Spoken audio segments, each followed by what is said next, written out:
निकाह केस दूसरी अदालत में मुंतकिल किया जाए। सेशन जज शाहरुख अर्जुमन ने इस्लामाबाद हाई कोर्ट को खत लिख दिया, तहरीर किया कि खावर मानिका ने मुझ पर अदम एतमाद का इजहार किया है। अदम एतमाद के इजहार के बाद अपीलों पर फैसला सुनाना दुरुस्त नहीं होगा। खावर मानिका और उनके वकला ने हमेशा समाअत में खलल डालने की कोशिश की।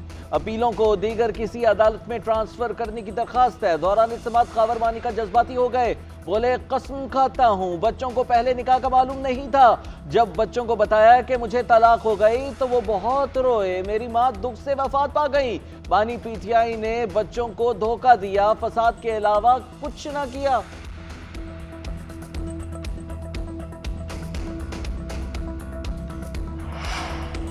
खावर मानिका और पीटीआई वकला के दरमियान हाथापाई। वकला ने थप्पड़ रसीद किए, मुक्के मारे। खावर मानिका जमीन पर गिर पड़े। निकाह केस की समाअत के दौरान भी खावर मानिका और पीटीआई वकला में तल्ख कलामी हुई।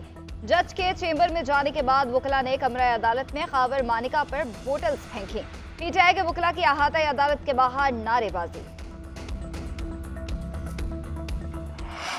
खावर मानिका ने अदालत में नामुनासिब अल्फाज का इस्तेमाल किया। आज एडिशनल सेशन जज ने निकाह केस का फैसला सुनाना था। बहस मुकम्मल हो चुकी थी, फैसला हमारे हक में आना था। बैरिस्टर गौहर की अदालत के बाहर मीडिया से गुफ्तगू, कहा ये वो केस है जो 2 दिन में मुकम्मल हो चुका था। हमें सबूत पेश करने की इजाज़त नहीं दी गई। हम अदलिया से उम्मीदें लगाए बैठे हैं। शिबली फराज ने कहा सियासी तौर पर बनाए गए मुकदमात में ताखीरी हरबे इस्तेमाल किए जा रहे हैं। झूठे सियासी मुकदमात बनाकर खवातीन की तौहीन की गई। हमें अदालतों पर यकीन है, हमें ज़रूर इंसाफ मिलेगा। ऑपोजिशन लीडर उमर अयूब ने कहा हम अपने हुकूक के लिए लड़ाई लड़ते रहेंगे। तवक्को है अदलिया हमारे जायज़ मुतालिबात को सुनेगी। लगता है बानी पीटीआई को मजीद वक्त जेल में गुजारना पड़ेगा। कोशिश की जा रही है कि मुकदमात के फैसले ना हो। इद्दत और साइफर केस क्रैश कर चुके। हमारी लड़ाई फौज के साथ नहीं, फर्द वाहिद के साथ है। तहरीक इंसाफ के तर्जुमान रऊफ हसन की न्यूज कॉन्फ्रेंस, बोले हम इंसाफ का कत्ल और रियासत को कमजोर होता देख रहे हैं। निकाह केस में जो तमाशा हुआ सबने देख लिया।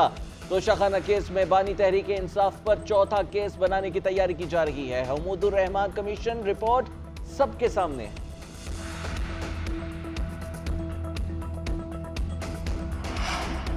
मुस्लिम लीग नून का बानी पीटीआई पर गद्दारी का मुकदमा बनाने का ऐलान। बैरिस्टर अकील चौधरी कहते हैं जो 9 मई को हुआ वही 28 मई को किया गया। मुल्क को तोड़ने की बात करने वालों के खिलाफ गद्दारी के केसेस लेकर आएगी, चाहे वो बानी पीटीआई हो चाहे उनके हमायती। जो मुल्क तोड़ने की बात करेगा उन्हें ढील नहीं देंगे। सख्त से सख्त कानूनी कार्रवाई न सिर्फ अमल में लाई जाएगी बल्कि ये होता हुआ नजर भी आएगा। दानियाल चौधरी ने कहा जो चीजें भारत नहीं कर सका वो बानी पीटीआई कर रहे हैं। इन्होंने खुद को शेख मुजीब से तशबीह दी। बानी पीटीआई पाकिस्तान से दुश्मनी कर रहे हैं। हमारे साथ बदतरीन ज्यादतियां होती रहीं मगर हमने कभी मुल्क पर आंच नहीं आने दी।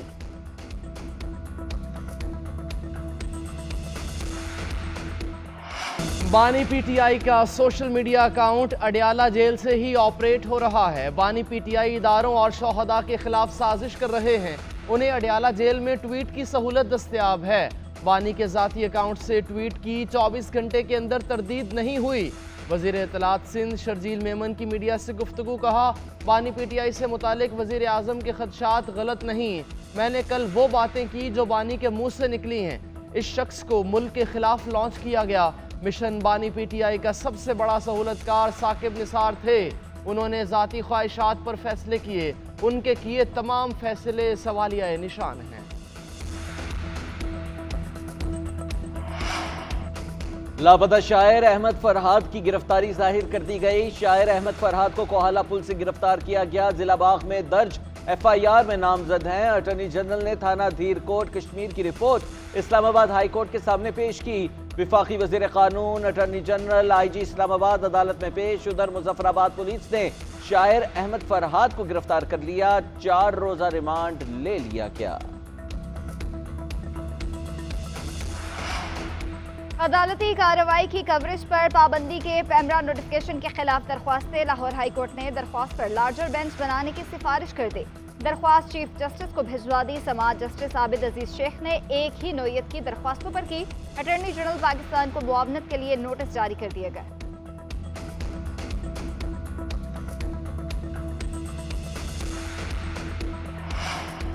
सरकारी अखराजात में कमी, 200 यूनिट्स तक बिजली इस्तेमाल करने वाले सार्फिन को रिलीफ देने की तजवीज़। नवाज शरीफ और शहबाज शरीफ की ज़ेर सदारत बजट से मुतालिक नून लीग के इजलास की अंदरूनी कहानी सामने आ गई। आइंदा बजट में अवाम को हर मुमकिन रिलीफ देने के इक़दामात की तजावीज़ पर तबादला ख्याल। वफाकी वज़रा और सेक्रेटरीज़ ने अपने अपने महकमों की जानिब से मुमकिना रिलीफ इक़दामात की तजावीज़ पेश की। वज़ीर आला पंजाब मरीम नवाज ने हुकूमत की जानिब से रिलीफ फराहम करने के इक़दामात तजवीज़ किए। नवाज शरीफ ने वफाकी और सूबाई सतह पर अखराजात कम करने के लिए तजावीज़ मांग ली। वफाकी बजट IMF प्रोग्राम की शराइत के मुताबिक मुरतब किए जाने पर इत्तफाक। वज़ीर आज़म शहबाज शरीफ जाती उमरा से रवाना, ओल्ड एयरपोर्ट से इस्लामाबाद के लिए रवाना होंगे। हुकूमत का सोलर बिजली के हवाले से पॉलिसी में एक और यू टर्न। पॉलिसी में बार बार तब्दीली से सोलर पावर इंडस्ट्री तबाही के दहाने पर पहुंच गई। हुकूमत ने सोलर नेट मीटरिंग की हौसला शिकनी के लिए नया मंसूबा बना लिया। नेट मीटरिंग के नए लाइसेंस जारी ना करने की तजवीज़। 1,11,000 सोलर सारिफीन के लिए ग्रीन मीटर के निर्ख कम कर दिए जाएंगे। सोलर सारिफीन से बिजली नेशनल ग्रिड में शामिल करके वापस सरकारी रेट पर देने पर गौर। सोलर नेट मीटरिंग पर 200 अरब रुपए की सरमायाकारी हो चुकी है। सारिफीन 6,000 मेगावाट बिजली पैदा कर रहे हैं।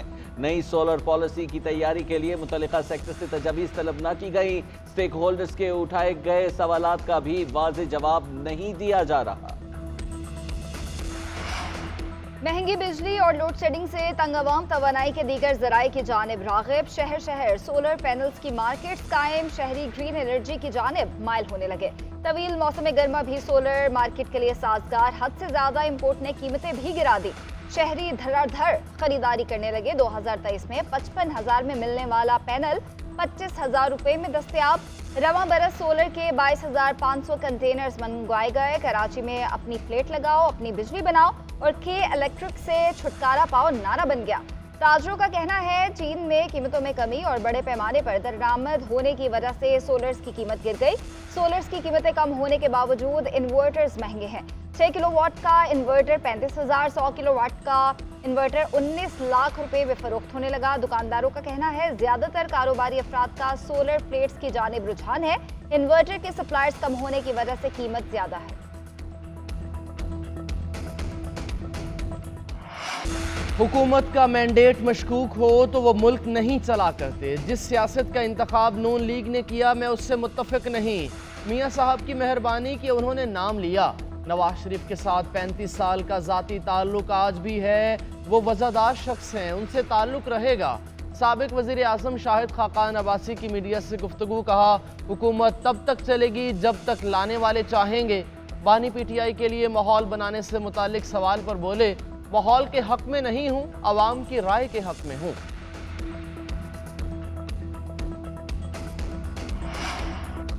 पीपल्स पार्टी रहनुमा रजा रबानी ने इलेक्शन एक्ट और नैब ऑर्डिनेंस जल्दबाजी करार दे दिया। कहते हैं कायम मकाम सदर की जानिब से उनकी मंजूरी देते हुए कोई वजह नहीं बताई गई। रिमांड की मुद्दत 14 से बढ़ाकर 40 रोज कर दी गई, जो मुनासिब नहीं। तरमीम शुदा इलेक्शन एक्ट ऑर्डिनेंस रिटायर्ड जजों को ट्रिब्यूनल्स का रुकन बनने के काबिल बनाता है, जो अदलिया की आज़ादी पर एक खुला धचका है। इस वक्त ऐसी कोई सूरत हाल मौजूद नहीं जिससे मज़कूरा ऑर्डिनेंस को जारी करना ज़रूरी हो।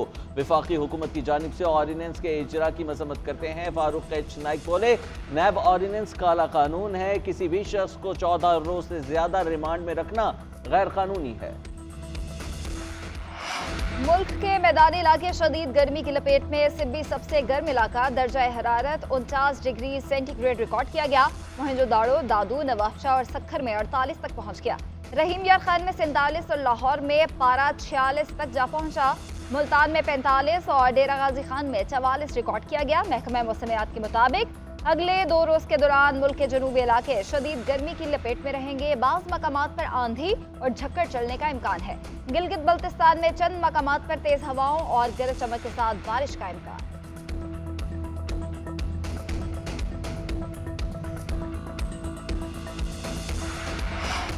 ग्रीन शर्ट्स का इंग्लैंड में सीरीज जीतने का मिशन अधूरा। तीसरा T20 मार्का भी बारिश बहा ले गई। सूफिया गार्डन्स कार्डिफ में मैच ना जीतने की रवायत भी बरकरार। बाबर 11 के लिए सीरीज बचाने के लिए ओवल में फतह लाजमी। दूर दराज से आए पाकिस्तानी शायकीन मैच से तो लुत्फानंदोज ना हो सके, मगर क्रिकेटर्स के साथ घुलने मिलने का मौका जरूर मिल गया। कप्तान बाबर आजम समेत दीगर खिलाड़ियों ने फैंस को ऑटोग्राफ्स दिए और सेल्फीज भी बनवाई। आखिरी T20 के लिए मैदान कल रात 10:30 बजे ओवल में लगेगा।